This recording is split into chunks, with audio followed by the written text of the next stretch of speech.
Hey guys, Akariss here, bringing you another Fire Emblem Heroes video. Today's video is, well, what's to come, how to prepare for it, and how I feel about it, how you should maybe consider it, because it is going to be a defining moment for a lot of us, I'd say. So yeah, if you don't already know, it is the AHR banner that is basically confirmed now. So we're going to talk about it and how you should approach it, how I feel about it. Enjoy the video, folks.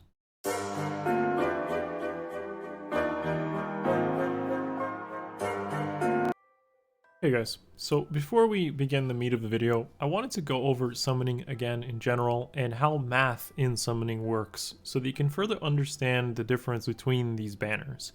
And legendary banners are the prime example of, I think, what most people don't enjoy their experience summoning on versus, let's say, a regular banner, or let's say color sharing on a regular banner. So the first thing to understand is how the focus rate works with the amount of characters on that focus banner, okay?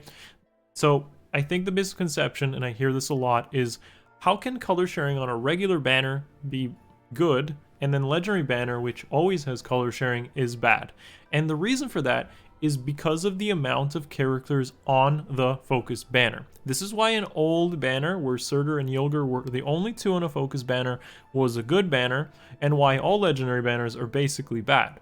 Because you take that original Surtur Yulgar banner, which had two characters, splitting a 3% focus rate, and that means you had the 1.5% chance of getting Surtur or Yulgar. But because the game picks the character and shows you the color, that rate feels higher than 1.5% because you see, oh, it's green, so there's a good chance Surtur is in there.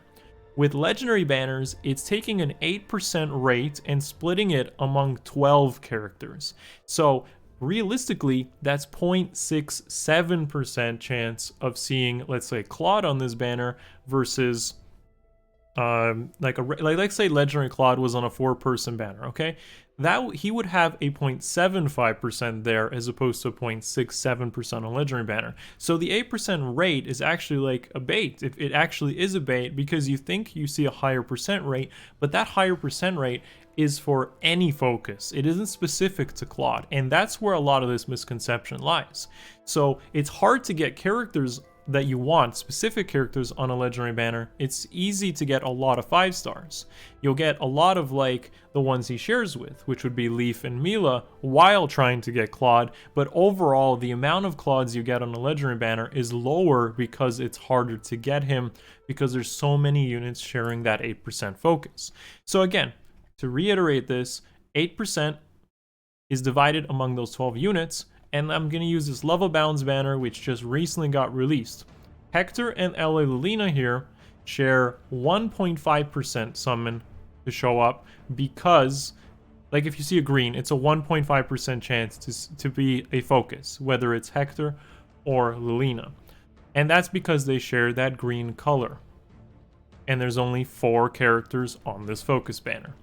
So that'll hopefully clarify why color sharing on Hero Rises is so good, and in general, when you're talking about characters that have, like, that there's a low amount of characters on a focus banner. In the case of Hero Rises, 4 characters instead of like 12 where they're originally on for the rest of the banner. So I'm sorry that this might, drag on a little bit as a preface, but it's very important to understand this so you can understand Hero Rises and hopefully summoning in general. I might have to cover this in a whole separate video, but it is as important as it gets. And yeah, just enjoy the rest of the video, folks. Alright, so first things first, folks. The Hero Rises banner has been confirmed now after the first round of Voting Gauntlet, and if you don't know what that is, that's basically the top 4 finalists from the 8 that were voted in, which is now Linja, Korin, Cyros, and Dimitri, will have a banner at the end of March from when this video comes out. But more of a global scale of how you should consider this banner, what it could mean for you, and potentially the future. I want to make this video because it's important to kind of spread the message on just something that I took from the previous time we've had like a banner like this. The reason this banner is so important is because characters that are not traditionally this value show up on banners like this. And what that means is like you don't see legendary heroes, mythic heroes, for example, on just regular banners. That doesn't happen. And if it happens, it's very rarely. I think the last time you really got something of extremely good value on regular banners is something like Air on Hero Fest, which is almost 2 years plus now. Mira kind of like debuting on her regular banner with a spark, and I believe like Peony as well, but I think they learned from that. They don't like put mythics on a Hero Fest-ish, kind of, because of course Sothis is the exception to this rule, but Sothis isn't really value because she's not very defining in any meta right now.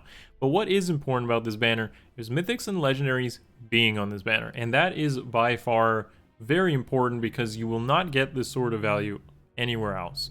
If you don't know how like legendaries, mythics, color sharing, and all the summoning works, the color sharing video I did about a week or two ago definitely goes over it in more detail. So you probably see a recommendation card or something like that. Click on that if you want to watch that first before you watch this. But essentially, this is a very good banner for every character on this banner. And if you are playing for any of these things, let me just go through them. If you're playing for Wind season and you don't have a defined wind legendary, you're playing for water season, you don't have a defined water legendary, and I'm talking like merged here. You're playing for your anima defense because you feel like it's failing, or you're playing because you really like Lyn, or you just want to make AR offense extremely easy, or for whatever reason you can get a +10 Linja, which again is pretty good value. So all of those are really good. Okay, there definitely could have been there variations of this Hero Rises banner that still would have been really good. I know some people will probably say, but Corrin is here and you wanted Corrin. But no, honestly, if Brave Edelgard and like Freya were here, it still would have been a really good banner because Freya's a mythic and Brave Edelgard is just one of the highest scoring characters, similar to Linja. So that would have been green color sharing, also extremely good value.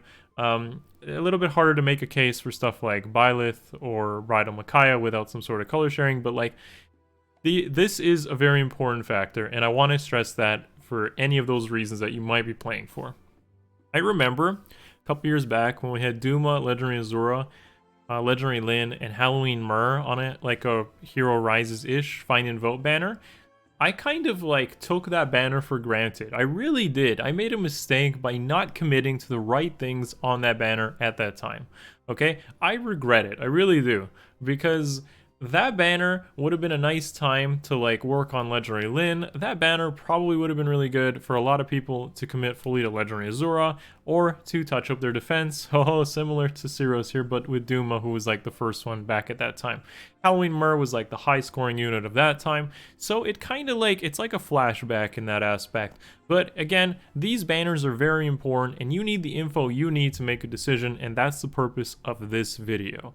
So hopefully with that being said, sit back and feel free to get fully educated in what to expect. So first thing I want to say is like, what are the odds? Okay, how does the math work in a gacha game like this? Okay, so this is live. I'm right here, and we are going to look at the statistics here, because statistics can just give you a picture. It may not be your experience because the variance of that experience is vast. Let's take one Corrin for example. And what you see here is a bunch of numbers, but I'll try to explain that best I can.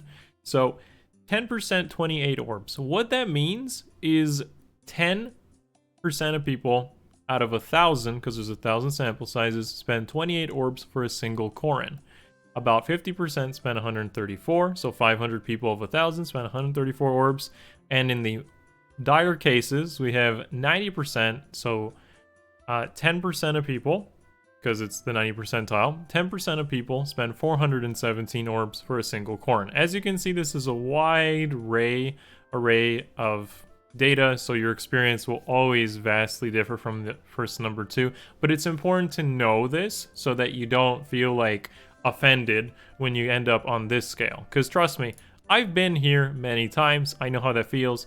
And I've been here, but usually for things I don't care about. So you gotta understand how that works to be able to understand someone else's experience and your own and what to expect. Now, here's the interesting part, okay? Color sharing, as I discussed in the previous video, means that because Lyn and Corrin share that colorless focus, of 3%, so it's like 1.5% on each. This means that a colorless orb has just as much likeliness for Corrin to show up as Linja does. What that means is that in 134 orbs, you are likely to see both Corrin and Linja on average within that 134 orbs. Both, not or, but both. So that means you're basically doubling your 5-star rate. Let's say if you were to snipe Corrin or Linja. That is really cool because it's just more 5 stars without really affecting your rate all that much. Let's say Linja wasn't there and it was just like, you know, Byleth instead. That is the part that's appealing of this banner in specific, because you're basically doubling your 5-star rate for going colorless, or blue in this case between Syros and Dimitri. I think it's hard to disagree that the fodder here is useless, because like you have literally Odd Tempest, Sturdy Impact, Mirror Impact, Dragon Wall, Distant Counter, Joint Drive Attack, and probably the weak link is actually Linja, who I believe just has like Swift Sparrow 3 and Speed Defense Rhine. But that's still decent. You'll probably find some place for it. If nothing else, the units themselves are all good, even as one-offs in some sort of content. So getting just all these extra copies means a lot. But I'm going to take my own personal experience here. And I have a +4 Legendary Corrin, which I've spent almost about 2,000 orbs now trying to get. It's been a dire scenario for me. But in this coming banner, I'm looking to get 6 Corrins. And if you're looking for like this banner, this simulator and such, it will be in the description below. So you can kind of you can try to project your own expectations for the Hero Rises. So anyways, I'm looking at trying to get 6 Corrins because that would complete my Corrin up to a +10, but also it means I want to get blue as a secondary anytime there's no colors. I'm okay with seeing Syros or Dimitri. So if I click summon here and I get 1,000 sample sizes, that's about 1,000 people. What I can expect is that if I have 1,010 orbs, that means I basically have a 50% chance of completing that goal. 1 in 2 people finish my Corrin scenario in 1,010 orbs. Now, I could get lucky, and then I would be 1 in 10 people, or 1 in 4 people who spend less than 1,000 orbs, and that would be nice. Or I could get basically a bad scenario again, and, you know, 1 in 4 people, 1,300 orbs, I wouldn't have that many, and the 90th and 99th percentile, which, you know, just means I wouldn't make it. I just wouldn't see Corrin. So, as you can see, this varies wildly, but the thing that does appeal to me is that at least if I spend about those 1,000 orbs or so, that I will see Lyn quite a few times, or I should see Syros and Dimitri because I choose to click on blue should I see no colorless orb, and there's a good chance because that focus rate is distributed between either colorless or blue that I hopefully see some good 5 stars out of this banner. So that's how I set that expectation for myself. I'm basically looking at this and being like, okay, I have about 1,000 orbs that I'm going to have for Hero Rises, maybe 1,100 or so, depending on events and whatnot. And, okay, I might complete Corrin, but I might not. So that's how I set the expectation going into any of these like big summoning sessions, and how you can definitely take away your own situation into this. Of course, if none of this appeals to you, save your orbs and just wait for a better banner. Simple as that. But, as I said, I look back on like the Find and Vote years back, and I'm like, wow, you know, Legendary Lyn probably would have been pretty good for me nowadays. I wouldn't be chasing Corrin as a win Legendary, for example, just because it would have been nice to have that character at that time to save me orbs in the future. So that's why I look at this and, you know, take something out of it. Now, in this particular simulator, it takes one of the samples and gives you an example, okay? So when I click automatic here, it's actually going to show me one scenario how that turned out. Okay, so let's see. Orbs used 656, and that is 12 5-star heroes, 141 heroes in total. Okay, so this showed me that as you can see, at the 39th summon I got Corrin, 52nd summon I got Corrin, but I also got Lyn, I got Valoria, Lyn, Corrin, I got a Flame in here, Corrin, Lyn. So there was actually no blues in this. There was no Syros, there was no Dimitri. That's actually kind of disappointing, to be honest, but it did mean I actually completed my goal within the lower percentile, as we showed initially with the math here. So that's cool, but I don't expect that to happen. So I want to take another result just out of curiosity. Let's say I do this again. I click summon, increases the sample size, and now it changes to a different result in automatic. Whoa, 869 orbs, still pretty good. That means I beat my goal, but as expected, it's like a 50% chance. And in this case, we get like Lian, Lin, Corin. Okay, there's Ceros. That's good. We do want Ceros for Anima defense. We even got Brave Claude, a Shinin. So pretty cool. Not bad. One thing that's actually bugged about this simulator is it doesn't show the 4-star special rates. Even though it says it here, it doesn't actually show them in the simulator. I guess it hasn't been updated. But it's cool. It's cool to get this idea, set the expectation. You know, don't be completely bummed out if it doesn't work out. I'm going to do it again just to see a different result. And there we go. We got 1,159 orbs, so I probably wouldn't complete Corn in this case. I might just barely make it to like +9 or something. And in this case, we have stuff like Bernie. We got Fallen Tiki. Of course, there's a bunch of Lins in here. Lins and Corns, as you can see, they're pretty much half and half scenario, but without eating into the orb cost. Got other stuff like Duisol and Nina. Laroom, you know, Camilla, Brave Camilla. See, this is cool. It's really cool for me. Now, if you don't like the whole automatic process of it, you can also do it manually, and we want to reset this and just kind of feel it out for yourself. So if I was, you know, feeling it out, and I'm gonna keep summoning colorless, let's see what happens.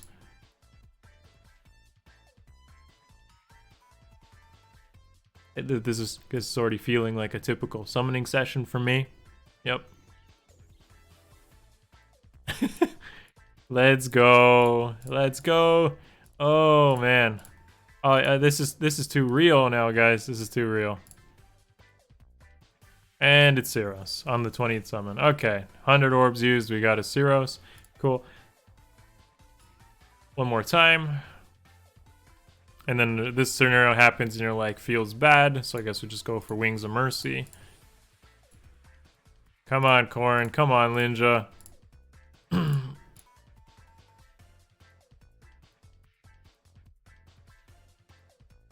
If I didn't know any better, there's only 3 stars showing up, and 4 stars don't exist. Am I getting that feeling? I'm getting that feeling right now. There's Corn. All right, I think it's bugged, guys. I didn't plan for this. It's actually bugged. There's obviously no 4 stars in here. I think the 4-star special and the 4-star rate is obviously bugged in the simulator.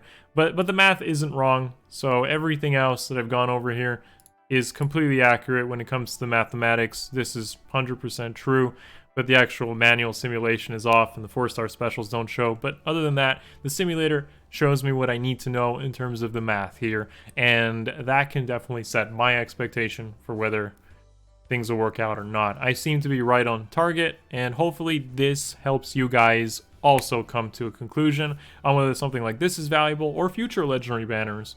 Because this is a custom banner, because we know that Hero Rises is coming in this particular fashion.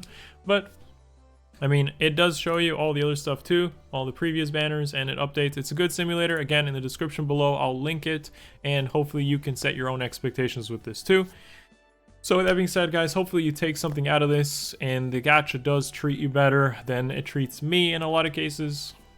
With that being said, thank you guys for watching. Share your own experiences in the comments below. I don't mind. Thank you for watching. Leave the video a thumbs up, subscribe to the channel if you haven't already, and I will see you guys in the next one. Much love. Peace.